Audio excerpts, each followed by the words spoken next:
For over 40 years, Rabbi Noahom Weinberg has been helping Jews of all backgrounds discover the wisdom and beauty of their heritage. Rabbi Noach was born and raised in New York City. He studied at Johns Hopkins and Loyola Universities and received his rabbinical ordination at the Ner Yisrael Rabbinical College in Baltimore. Today, he resides with his Rebbetzin in the heart of Jerusalem. With his trademark warmth, wisdom, and love for all people, Rabbi Noach has become everyone's rabbi, touching the hearts of Jews from all walks of life across the globe.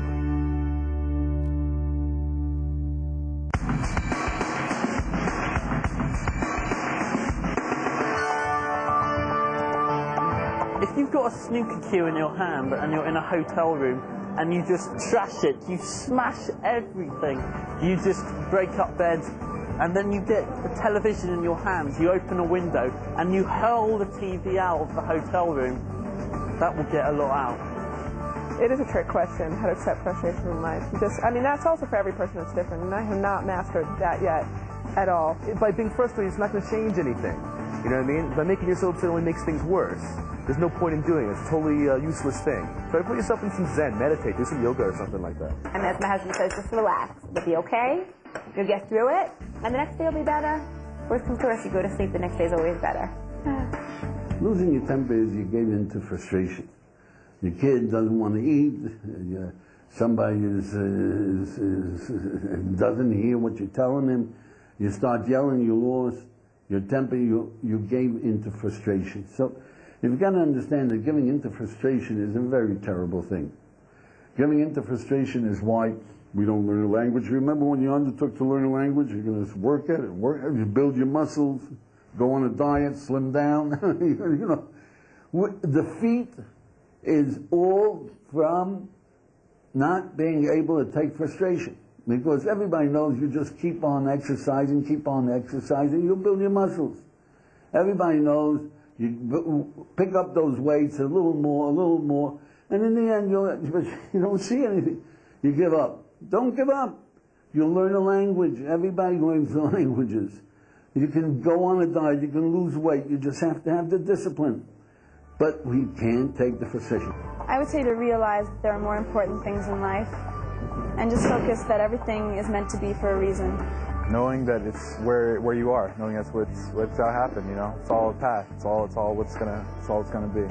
Look around and see that everyone gets frustrated, and it's normal, and it can help you see how to make things better for yourself.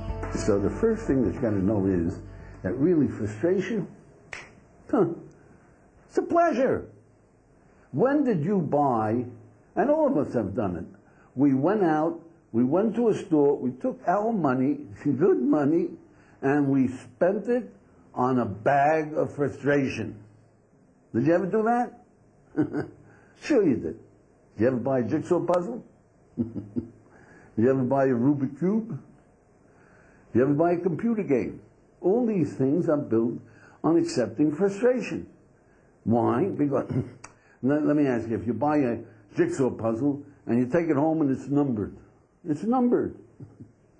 all you got to do is match the numbers. You come back and say, what the heck did you guys do? Well, we wanted to make it easy for you. No, the whole thing is to put it together. The whole thing is the frustration. A computer game. You can't lose. Every time you shoot one of those monsters, they drop dead. They never get away from you. The monsters ding, ding, ding, ding, ding, ding, ding, ding, ding, ding, ding, ding, ding, ding, ding. They're all dying. All the monsters. They keep us. You say, what the heck is this thing? It's broken. Why? Because we want frustration. What do you mean you want frustration? There's a pleasure in overcoming frustration. So you don't have to go to the store. Life is full of frustrations. Just learn how to enjoy it. So how do you enjoy the frustration of a computer game? Well, you ate the ghosts, yeah? And then they got you. Oh, that's terrible. So you look at the number, I got 500 points. You figure, now I'm going to get 700 points. So you try again, you get 510 points. Making progress. You get the pleasure of making progress. I found out where the ghosts are coming from. Now I'm going to really get them. And you get more pleasure. And that's where you build it up. The same thing goes with the jigsaw puzzle. Some people take the outline, you know, because they see all the pieces that are like the frame of the puzzle, so they build that up. And then they have the sense of, well, I got somewhere. And then they take all the pieces that are the sky, and all the pieces that are the building, and then they start matching them up, and they find one, they find another. You've got to learn to do that with life. You've got to learn that if you go on a diet, you stick it out, you'll pick up the pieces, you'll get the disciplines in the way of making it work, and you'll lose those pounds, and you'll feel great. You got it. First time you get on a scale, and you're 2 pounds less, you say, ooh, it's worth a little effort. Yeah? It's a heck of a lot more a real success than you got the frame of the puzzle. We can enjoy frustration. Life is full of frustration. Learn how, from the frustration that you buy, to take the frustration that the Almighty gave you for your pleasure.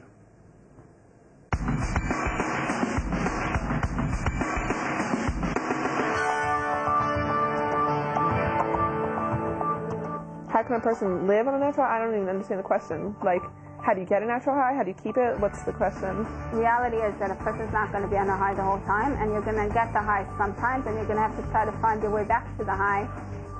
That's the point of life, that you have to try to get back to that high. I heard nutmeg does the job. You have to have Tylenol sometimes. Meditation. A good bargain is a high for me. Don't go to sleep 5 days and then just, whatever you do, put so much energy into everything and just see the results. I've never tried it, but it's definitely something I'd like to do. Awe is really natural to us. It's just that we're closing our eyes tight. If you look at electrons in your hand and the greatness of man, you have to live in a different world than the one we're living in. I remember as a kid, I was 11 years old, there was a hurricane out in Lawrence. There was a hurricane, and I was in the home. There was glass windows, of course, and a tree was uprooted. A 50-foot tall tree was uprooted and was bouncing down the road, standing up upright. It was bouncing down the road. And I was awestruck. I was just watching it, and in the top of my head I was saying to myself, Noah, you better get under a bed or in a closet. You know, glass, shattered glass can do it. But it was so awesome that I just forgot myself. It didn't matter. I had to watch this. Now, anybody who's been in an earthquake or a hurricane or been on the ocean with 50-foot waves, he knows that the power is just overwhelming. And we don't care about ourselves. It's something to see. You want to see this overwhelming power. Now there's quiet awe. Quiet awe is just go out any night outside of a city and you look up at the sky and you see the beautiful stars so far away and you understand it's billions of light years away, and we're a little speck on Earth, and the stars, and a speck. Who are we? And it's overwhelming. It's awe, the power of the universe. It's a good feeling. It's a good feeling, and it takes you out of the mundane. People walk through life on a mundane basis. It's like pedestrian. You have this experience, you know, it's fabulous. Try and keep the juices flowing, keep stimulated. It's nothing worse than falling into a rut. Billions of people live on a natural high, and they experience it every day. And ask them how they feel and how they like it. Just always be happy. So how is it that we can have this feeling all the time? Well, really, it's how come we don't have this feeling all the time? Every one of you has watched television. Every one of you has been on a plane. You know what a plane, can you imagine a plane landing in Rome? You know, it's just old Rome with Caesar and the Roman Empire with their haughty ways. And you just come in with a 747 and land, and people just get off. People will be bowing to you. Oh, wow. And we sit in the plane and we're both stiff. But you know so much that is. absolutely awe-inspiring. Do you know, there's no, this is air, space, with electrons whizzing at the speed of light. That's what it is. And when I move a finger, I'm sending an electron from the opposite side. You see, right hand, opposite side, I'm sending an electron, goes through, and what's it moving? A stream of electrons are moving. It's all a stream of electrons held together by gravity. You just open your eyes. We know today, we know the DNA, we can do gene transplants, we can do, there's so much that's awe-inspiring that to see and to live in a mundane world is ridiculous. But what good is it to have this awe? Look, all pleasures, that's what we're here for, all pleasures. Awe is a pleasure, it's energizing. But it's much more. Awe particularly opens you up. If you want to do brainstorming, or you want to get out of depression, or it just opens things up. Ding, it's a different world. You're living in a different world. Living on a natural high is appreciating everything in life and appreciating the little things like a beautiful sunset or the waves in the ocean. Just see the world in a positive light, and you know, everything will make you happy, and you can float on that. Now, you want to know what's the most awesome thing that you ever met? That's a human being. The prophet, King David, says, when I lift my eyes to the heavens and see your handiwork, the stars and the space, I exclaim, what is man that you should take note of him? And the child of man that you should care for him? And yet you have left him but a little less than God, and with beauty and with meaning have you crowned him. So the prophet exclaims that the most awesome creation that the Almighty made is man.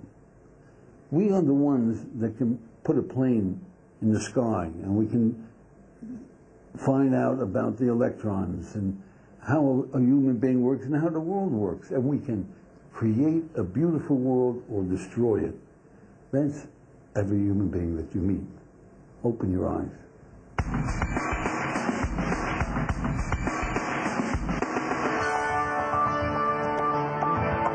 Seeing my baby happy.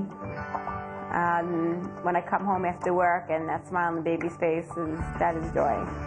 And he just starts laughing because I'm the mommy, and that's joy. Having a nice husband and a good husband.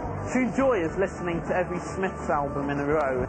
I don't know, I've never experienced true joy. For me, it's like playing video games or hanging out partying and stuff like that. But then again, what do I know, you know? True joy. The first thing you got to understand, everybody loves joy. When you have joy, it's euphoric. But you got to understand that there's different types of joy. There's true joy. There's joy which is so-so. There's joy which is illusionary. It's an illusion. And there's joy which is counterproductive. This is bad joy, yeah? So, like, what is true joy? Just to understand, to get a picture of it, you know, when I was a kid, so when they wanted to show somebody having a real joy, I go, wow, yeah? They'd show a picture, they'd have a movie of a fellow pacing in the waiting room, you know, back and forth and smoking cigarettes one after the other, and he's pacing back and forth, and the doctor would come in and say, you've had a boy. And then he'd lift up, he'd jump with joy, he'd give the doctor a cigar, he'd give the nurse a cigar, he'd give the orderly a cigar, he'd try to put a cigar into the baby's mouth, and they stop him. I mean, the guy he was out of it. Today, when they want to show a guy who's wiped out, they show a fellow pacing back and forth in the waiting room, he's pacing back and forth, and the doctor comes out, and he says, you've had triplets. And he's out flat on the ground, yeah? What happened? What happened? It's not so long ago, you know, I don't look so young, but it's not so long ago, 50 years, a little more, so what?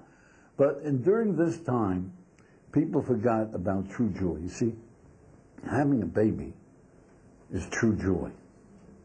Why? Because you're anticipating a lifetime of meaning, a lifetime of pleasure, of love, of seeing this child grow, of seeing him walk, of seeing him beginning to talk, about going to school, about playing and laughing and getting married. And it's a lifetime. You have a lifetime of pleasure being born into your hands. People don't see it that way anymore. They see, what, a baby? Now, diapers. Staying up in the middle of the night. Bottles. Crying. Having to burp him. Taking him to, and no more bowling, no more skiing. And out he goes. So joy is from what you anticipate, you see. So now what are you anticipating? Every one of us would jump with joy if we won $10 million. We'd jump with joy. What are we anticipating? I can do anything I want. Anything I can do. I can punch the professor in the nose. I can take the boss and throw him out the door. I am free. I can do anything. The fact is, you can't do anything you want unless you know what you want. You know? So the truth of the matter is, people who win $10 million, you come back in 10 years, they're the same miserable guys that won the $10 million before they won the $10 million. You know, because it's an illusion. Unless you know what you want, and believe me, that should give you joy. It's just knowing what you want, because then you have a chance of getting it. But unless you know what you want, $10 million is not going to change your life. You can do what you feel like doing, but you'll regret it later. True joy would be to find out ultimately what the truth is in the world and what my purpose in life is. True clarity. True joy is just, you know, being with people you love and when everything's going right. What's hysterical joy? Just counterproductive? You know, the Philadelphia Lakers won the Hockey League. If you guys know what the Hockey League is, they won the National Hockey League championship, and the town went crazy. You know, in the last 50 years, they've been fielding teams and they never won a thing. Now, they went nuts. They celebrated until 3 a.m. in the morning. Then you know what happened? At 3 a.m. it started getting ugly. They turned over trees, they turned over cars, they smashed windows, they fought the police. Everybody was miserable. What the heck happened? They were celebrating. You see, when they won, they thought, oh boy, now we come and we say, we're from Philadelphia. And they'll roll out the red carpet. We're from Philadelphia, you know. And they'll let us in on the subway for free. And everybody will bow to us. Yeah? By 3 a.m. they started thinking, what really has changed? Not a darn thing. Not a darn thing. We haven't changed a darn thing. And that's a very deep disappointment. And they went ugly. So everybody should think, what really would make him happy? What would make him full of joy? Jump with joy. Use your imagination, or use the times that you did. Then figure out what's the essence. Why is it you want to be important? The Lakers, you want to be important. How are you going to be important? You want meaning? What is it that you jump in with joy? Now you think you got it. How do you get it? You want to do what you want? Learn what is it that you want. Know yourself. Figure out what would make you jump with joy. Go and make the effort and jump with joy.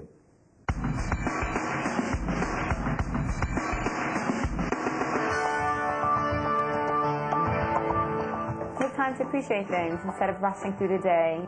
One can make the most out of everyday pleasures by keeping them diverse and always keeping them fresh. Every time we have a pleasure, it's something special, and not everybody feels pleasure every day. You know, if you can recognize that and realize that you're getting something special, so you'll feel it then. Everybody enjoys the ocean. If you go down to the ocean, everybody enjoys the first 10 minutes you're swimming, 15 minutes, and then, okay, enough. So what do? I mean, you took 2 hours to get to the ocean, and 2 hours to get back. Yes, you can't spend 15 minutes at the ocean, right? So you lie down in the sand, and the sand gets to you, yeah? And you wipe it off, and you take a towel and put it on the sand, and you're baking, and it's a little hot, and it's boring, and you're itchy, but how long have we been here? Half an hour? Hey, look, man, everybody enjoys the ocean, everybody enjoys a beautiful day, everybody enjoys a beautiful sunset. Everybody enjoys a gorgeous for 2 minutes. If you learn how, you can enjoy a museum for 2 hours. You can enjoy the Almighty's works of art for a heck of a lot more time if you learn how to pay attention and appreciate it. You have to look at yourself internally and see what is the highest pleasure that you could ever possibly want. People eat like this. Eating is such a pleasure of life. People don't take it in for like what it is. Like you could sit down for a moment and like just feel and taste and everything. The Almighty made a gorgeous world, and He created such wonderful, tasty foods, and tasty fruits, and vegetables that, if well done, their taste sensations are without end. And there are other physical sensations that are really delicious. The Almighty created a gorgeous world for our pleasure. And Judaism says that we should take the pleasure. And we should thank the Almighty before we take pleasure. So we say, thanks. Why do you have to thank the Almighty? You make a bracha. You know, you take a glass of water, you make a bracha. Take a glass of wine, you make a separate, particular bracha. What do we have to thank the Almighty? He's so demanding, everything. Because the way to really get pleasure is first use your head. You know, in the finer universities in the United States of America, they teach you that you get credit to learn how to enjoy music. And if you have a good professor who knows his business, who knows music and enjoys it, and can articulate how to enjoy it and share it with you, music is different the rest of your life. And if you have a good professor who teaches you how to enjoy art, and if he enjoys art, and he understands how he enjoys it, and he shares that technique with you, art is different the rest of your life. But I don't know how many of you know that in the finest universities in the United States, they have a 3-credit course on wine tasting. Wine tasting. And if you have a good lush, you know, a professor who really appreciates wine, and he knows how to articulate, you got to smell it, you got to roll it around on your tongue, you know, and then you really appreciate wine. So in Judaism we say, before you eat something, focus your attention. We Westerners in the United States particularly are accused of fast food. Blum, blum, blum, blum. You know, hardly even taste. It's just a sensation with it. It's mustard on this. It's all the same. They put ketchup on the whole thing, and you're only eating ketchup. The French say Americans are barbarians. They kill the food. Don't kill the food. Eat it, taste it, savor it. Saying, thank you, God, as being aware that the Almighty created it for your pleasure. And you appreciate His manifold creative abilities, the touch, the taste, the smell, the texture. And that's the way to really enjoy life. Take it with your mind. Lead with your mind. People can get the most out of everyday pleasures by focusing on one pleasure a day and getting the most out of that one pleasure. Waking up early, doing a lot in the day, reading, writing, eating good hearty meals that fill you up. If you have any pleasure or any comment, anything at all, we're interested. Please call.